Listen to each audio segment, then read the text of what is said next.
What's up, everybody? On this very first episode of the Daily Jam, we're talking my top 3 duos in the NBA that no one is talking about. We're talking about Russell Westbrook and James Harden, and we're discussing why RJ Barrett is going to be an NBA superstar.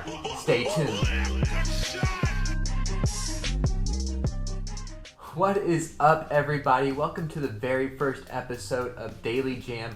I'm your host, Murray. Before we get started, if you like what you're watching, be sure to hit that subscribe button. It really helps us out. Unless you've been living under a rock, you know that this NBA offseason has been crazy. There is finally balance in the league. Perfectly balanced, as all things should be. It all started with Kevin Durant leaving the Golden State Warriors to tag team up with Kyrie Irving in New Jersey. We had the Lakers and the Pelicans trade finally go through, and the Lakers gave up pretty much their entire team to get Anthony Davis, but now we've got LeBron and AD on the same team. And finally, what felt like forever, Kawhi Leonard came through and announced that he would be joining the LA Clippers. Oh God, you stay. I go. But wait, that wasn't it. Not only was Kawhi going to the Clippers, but then he had to get his running mate. He had to get his duo, his partner in crime. So what did he do? He went and stole Paul George from the Oklahoma City Thunder, leaving Westbrook all alone by himself with no one. And you know Russell wasn't going to have that. So what did he do? He demanded a trade. He's like, get me out of here. And you know OKC, honoring Russell for being there for a long time, being their franchise player, accepted to part ways with him so that he could play for a contender. So what did they do? They got Chris Paul, brought him back, and now he's all alone by himself. Be interesting to see if there's a buyout and he signs with the Lakers. That would be crazy. Needless to say, this NBA offseason has been insane with a bunch of changes. But, everyone's talking about just the same old, so I'm here to share with you the top 3 duos that no one is talking about. My number 3 duo that no one's talking about has got to be Luka and Porzingis down there in Dallas. I mean, Mark Cuban is building the modern day Steve Nash, Dirk, and Michael Finley down there in Dallas with Luka, Tim Hardaway Jr., and Porzingis. There's going to be so many pick and pop opportunities between Luka and Porzingis. It's going to be nuts. Look for them to be firing off threes. No one's really talking about them. I don't know why they're flying under the radar, but they're really building something special there in Dallas. They fill in one more piece, get a couple nice role players. I really see them being a nice championship contender here in the next couple years. So be on the lookout.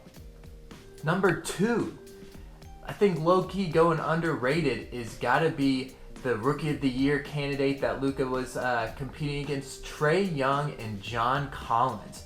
Both a very young core there in Atlanta, but they're building something there. They picked up Cam Reddish in the offseason. Definitely be on the lookout for Trae Young to have another breakout year. Really think this kid is going to be something special. Look for him to become a little bit more efficient with his shooting. He shot in the low 30s last year, but really look for him to improve on that average. I think he can be definitely in the high 30s, 38 to 39 range with his ability to get his shot off. So look for him to really improve on those efficiencies. That's only going to increase his scoring output next year. So I think he's going to definitely be above 20 points a game. Look out for that. And of course, he's a magician with the ball, passing it, getting his teammates involved, like John Collins, who is a freak athlete.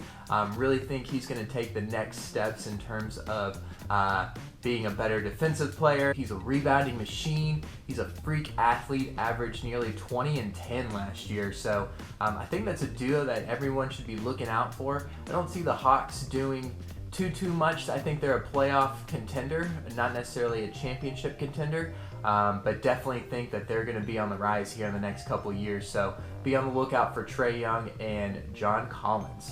My number 1 duo that no one's talking about, or at least flying under the radar in my opinion, has got to be the Joker, Nikola Jokic, and Jamal Murray of the Denver Nuggets. The Nuggets last year finished number 2 in the Western Conference, made it to the conference semifinals, and really kept their core group together. And I really think that they're going to be a huge duo moving forward. They're still very young, and got some great potential. Joker, does a little bit of everything. He passes, he rebounds, can shoot.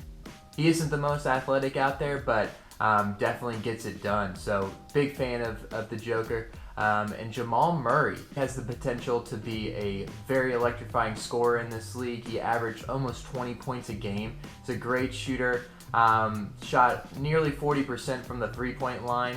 And this is a fast, young, exciting team. They get up and down the floor. They shoot threes. Really fun to watch. They remind me a lot of the Warriors, so be on the lookout for them to have another great season. Also, low-key, they are getting Michael Porter Jr., who sat out last year, so if he's healthy, watch out. Could have been the number 1 pick last year's draft, so really look for him to have a breakout season, and that's another person that is, flying under the radar a little bit. If he turns out to be a huge asset to the Nuggets, that's another dynamic player that they've got at 6'10", running the wing, shooting threes, and running the lanes. So be on the lookout for the Nuggets this year. They're one of my favorites. All right, now James Harden and Russell Westbrook are back, teaming up. Back from their days in OKC. They're the 2 highest usage rate players in the league. They're very ball dominant. Perfect. Yes, excellent. Everyone on Twitter and Instagram is saying it's not going to work. I personally don't see it working as well, but I'm going to give you 3 ways for how this is going to work. Number 1, Russell Westbrook is going to have to sacrifice a ton to make this work. He's no longer, that young player that's going in, dunking on people. He'll do that time to time, but he's coming off an off-season knee surgery. And if you think about how the Rockets play, they want to play fast. They want to shoot threes. Russell can play fast, but he's not necessarily shooting threes. He's coming off picks. He's shooting mid-range jumpers. And that's not necessarily what the Rockets want to do. They want to get layups and threes. That's all they focus on. So what they can't be doing is thinking about their stats. He truly is a showman. No, change my mind. Right back, though. Okay. Right back to you. Okay. Give it back again. You got it? No. One thing that Russell's going to have to change is he's going to have to move without the ball more. I see him getting a lot of baskets off of backdoor cuts, diving into the lane when the defense collapses on James Harden.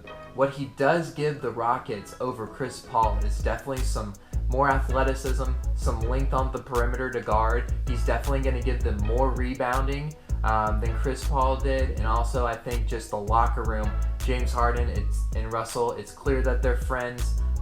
So I think that's going to be an interesting dynamic duo to watch as well. And number 3 is start playing defense. You saw last year that the Rockets, they are a great regular season team.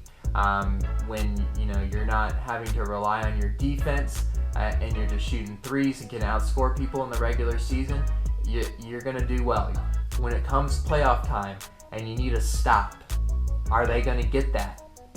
Are the Rockets going to be able to give you that stop in the 4th quarter when you're up by 1 and don't want to give a go-ahead bucket in the playoffs? I don't know.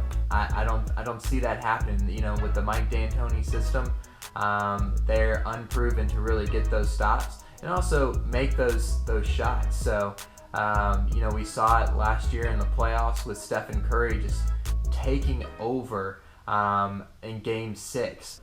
Next up, we're talking a little RJ Barrett and NBA Summer League.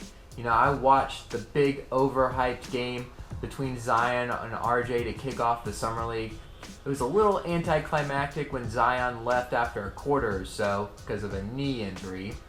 I think that's a little precautionary. But we did get to see the first glimpse at RJ Barrett and the New York Knicks. RJ Barrett did have a rough start to the Summer League with his first 3 games not being very efficient, clanking on a lot of missed threes.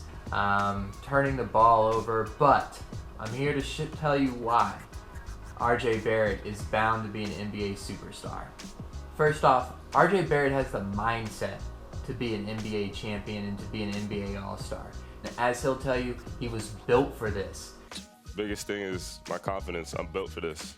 And he wants the attention. He wants the spotlight, almost to a fault sometimes. Sometimes he forces shots, especially at Duke in crunch time, but that's great to see that he doesn't shy away from that attention and that spotlight. And New York, what's better than the Mecca of basketball? So he's got a lot of pressure on him, but definitely look for him to have a great rookie season. I think, those first 3 games in Summer League are always tough. Number 2 reason why he's going to be a stud in the league is he's not a great shooter right now, but he still manages to get his points. He does it in little ways, like getting layups in transition, getting offensive rebounds. And really, when you think about how he can improve, he's got great form on his jump shot. He's going to be shooting in the gym every single day, and I really think that jump shot, once that thing improves, it doesn't look bad. He's got great form. He's really going to be dangerous and start opening up the floor for himself. He's going to be doing his Euro step, getting in the lane, getting contact, but his shot is not broken. That's the big thing. If he had a jacked up form, that would be more cause for concern, but it looks good. I think he just has to get more repetition. And the thing that I love most about RJ Barrett is that he does a little bit of everything. He's going to get you rebounds. He's a great rebounder for the 2-guard position. I think he can get you 10 rebounds on any given night. He's going to get people involved. I think he's a better passer than people give him credit for. He's about 6'7" with a 6'10" wingspan. So when you've got that on the perimeter, if he puts his mind to it and really dedicates himself, I think he could definitely be a Paul George-like defender out there. Overall, tough start to the Summer League, but he finished out strong. He's got to shoot a little bit more efficiently, but definitely think that RJ Barrett's going to be something special in this league. All right, everybody, thank you so much for watching the show. That wraps up everything for the very first episode of the Daily Jam. If you like what you saw, be sure to hit that subscribe button, comment below with your hot takes, and be sure to follow us on Twitter and Instagram at Daily Jam Fam. Thank you so much, guys.